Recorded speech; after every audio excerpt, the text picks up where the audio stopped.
Friends, आज हम बात कर रहे हैं यस बैंक की और साथ में हम बात करेंगे पीएनबी बैंक की।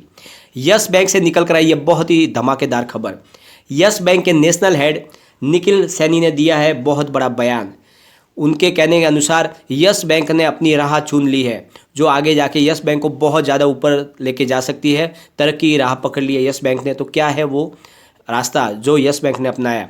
साथ में पीएनबी बैंक में बहुत ही ज़बरदस्त आज तेज़ी बनी है। पीएनबी बैंक आज पूरे बाजार में नंबर 1 पर ट्रेड कर रहा था और उसके पीछे वजह आपको पता ही है, कल हमने ऑलरेडी डिस्कस कर ली थी। पीएनबी शायद प्राइवेट बैंक बन सकती है और इसी वजह से तेज़ी बन रही है पीएनबी में। तो और कहाँ तक जा सकती है इसकी तेज़ी, वो इस वीडियो के माध्यम से आपको पता चल जाएगा। और एनालिस्टों की क्या राय निकल के आ रही है पीएनबी के बारे में। और साथ में यस बैंक में आज बहुत बड़ी तेज़ी नहीं बन पाई, जबकि बैंक निफ्टी में बड़ी तेज़ी थी, उसके बावजूद भी यस बैंक पॉजिटिव क्लोजिंग हुई है लेकिन फ्लैट क्लोजिंग है। तो ऐसा क्यों हुआ, उसके पीछे की बहुत बड़ी वजह है, उसको हम वीडियो के माध्यम से डिस्कस करेंगे। लेकिन फ्रेंड, उससे पहले अगर आप पहली बार मेरे चैनल पे आए तो चैनल को सब्सक्राइब कर दीजिए। चलो फ्रेंड्स, वीडियो स्टार्ट करते हैं। मैं हूं आपका दोस्त एसबी दवे और मेरे चैनल ऑनलाइन कमाई में आपका बहुत बहुत स्वागत है। सबसे पहले हम आज के ट्रेडिंग की बात कर लेते हैं। आज यस बैंक का स्टॉक 16.25 पर ओपन हुआ और ये हाई में चला गया 16.55 के, और वहाँ से गिरावट शुरू हुई। इसमें बहुत बड़ी गिरावट बनी और ये चला गया लो में 16.05 पे, यानी बहुत नीचे तक आया। लेकिन ये अच्छी बात है कि फिर से इसने जो क्लोजिंग दी है वो पॉजिटिव है, यानी 16.30 पर करीब 0.31% अप पर क्लोजिंग आई है और इसी से एक राहत की सांस ली जा सकती है कि कम से कम पॉजिटिव क्लोजिंग है। लेकिन ऐसा क्यों बना, इसमें इतनी बड़ी तेज़ी क्यों नहीं बन पा रही है, उसके पीछे की वजह हमको वॉल्यूम के माध्यम से पता चलेगी।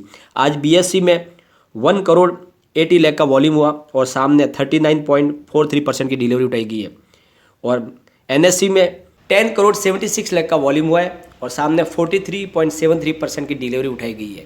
यानी डिलीवरी बेस्ड काम तो पूरा हो रहा है लेकिन वॉल्यूम बहुत कम हो चुका है। जहां पर 30 से 40 करोड़ का वॉल्यूम होता था उसकी जगह पे अब 10-12 करोड़ का वॉल्यूम हो रहा है, यानी तो बहुत कम वॉल्यूम हो चुका है। और उसके पीछे वजह है नई फ्रेश एंट्री नहीं हो पा रही है।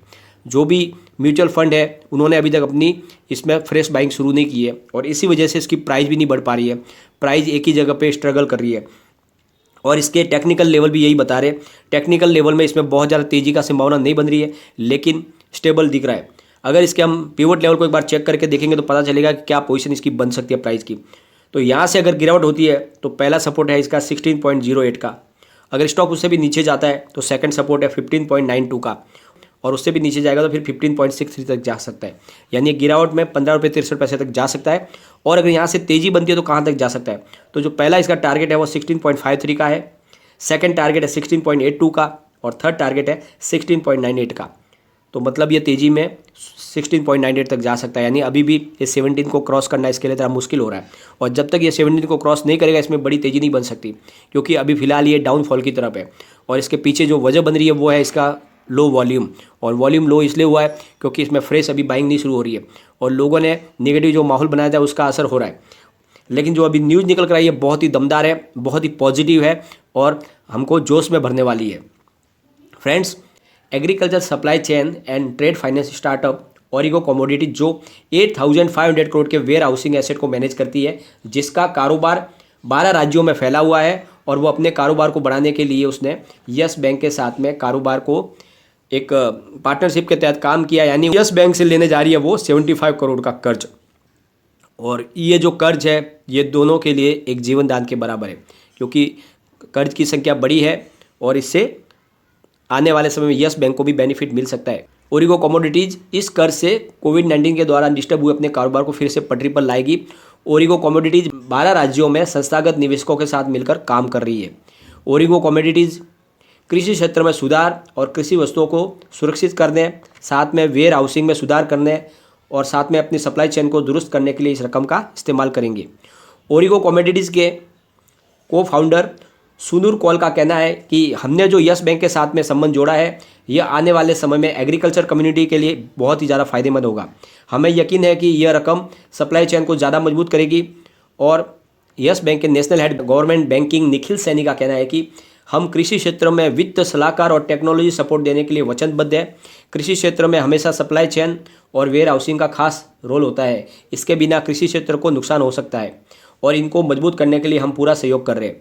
हमारा मानना है कि ओरिगो कमोडिटीज़ के साथ पार्टनरशिप से हम देश के किसानों की मदद कर पाएंगे और ख़ास करके इस पार्टनरशिप से छोटे किसानों को ज़्यादा फायदा होगा, क्योंकि उनके पास सीमित संसाधन होते हैं और इस वजह से उनकी फसल के नुकसान की संभावना ज़्यादा होती है।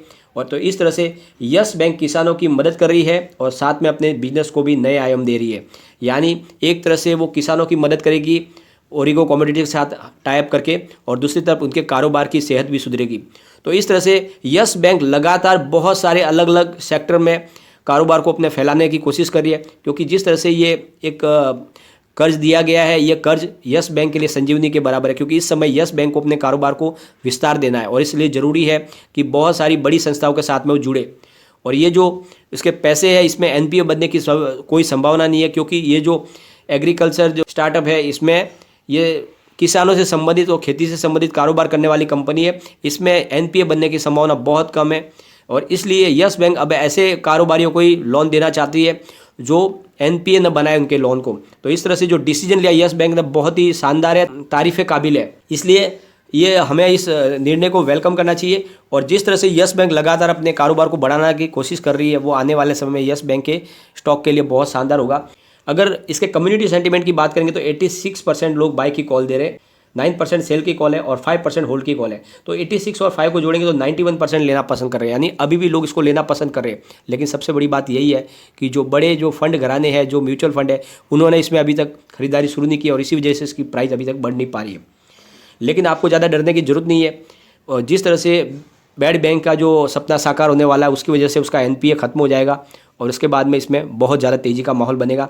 तो आपको थोड़ा सा इसमें वेट करना चाहिए और उन्हीं लोगों को इसमें इन्वेस्टमेंट करके रहना चाहिए जिनका नज़रिया लॉन्ग टर्म का है। अगर आप शॉर्ट टर्म के लिए देख रहे हो तो यस बैंक से आप अभी भी एग्जिट हो सकते हो और दूसरी जगह इन्वेस्टमेंट कर सकते हो। लेकिन आपका नज़रिया लॉन्ग टर्म का है तो आप बेफिक्र बैठे रहिए।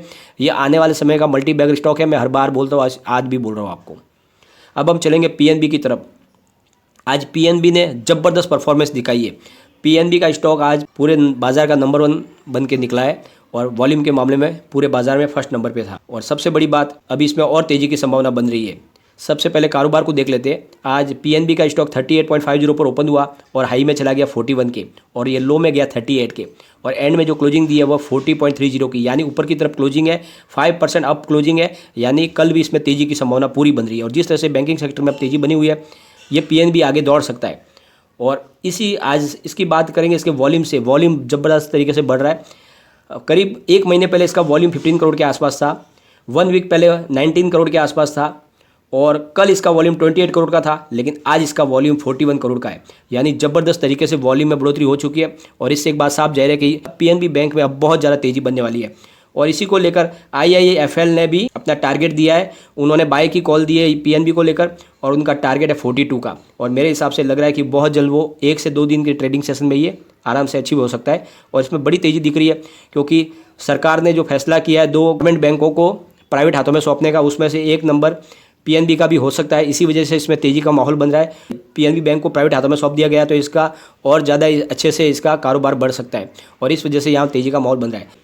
लेकिन फ्रेंड्स, कोई भी इन्वेस्टमेंट करने से पहले अपने फाइनेंशियल एडवाइजर से एक बार एडवाइस ले ले या अपना खुद का रिसर्च करें, क्योंकि मैंने वीडियो आपके एजुकेशनल पर्पज़ के लिए बनाया। वीडियो पसंद आए तो लाइक शेयर जरूर कीजिए और चैनल को सब्सक्राइब कर दीजिए। Thank you.